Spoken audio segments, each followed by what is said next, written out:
پیارے اور محترم اسلامی بھائیوں، اللہ تبارک و تعالیٰ نے اپنے محبوب کو بے شمار کمالات عطا فرمائے۔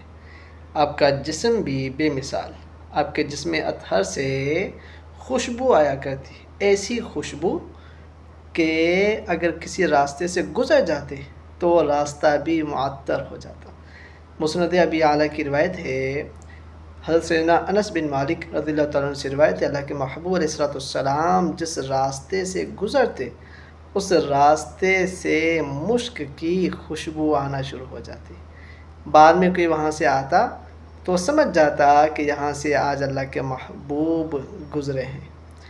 یاد رہے، مولا علی قاری رحمۃ اللہ تعالیٰ علیہ فرماتے ہیں کہ جو خوشبو تھی یہ خوشبو لگانے کی وجہ سے، کوئی عطر لگانے کی وجہ سے نہیں تھی، بلکہ نبی پاک علیہ السلام کا قدرتی طور پر جسم ہی معطر تھا۔ آپ کے جسم سے ہی قدرتی طور پر زبردست قسم کی خوشبو آیا کرتی تھی۔ مشک و عنبر ان کے سامنے کچھ نہیں، اس سے پیاری خوشبو آتی تھی۔ اور خود آقا کریم علیہ السلام عطر لگاتے بھی تھے، عمدہ قسم کی عطر استعمال کیا کرتے تھے، لیکن یہ صرف اس لیے تاکہ میرے امتی بھی خوشبو استعمال کریں۔ لیکن نبی پاک علیہ السلام اس خوشبو لگانے کے محتاج نہیں تھے، آپ کا جسم ویسے ہی معطر تھا۔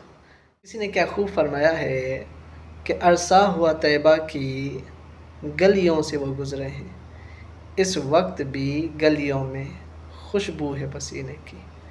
تو آج بھی کوئی عاشق رسول جاتا ہے تو وہ مدینے کی گلیوں میں اللہ کے محبوب کی خوشبو کو پاتا ہے۔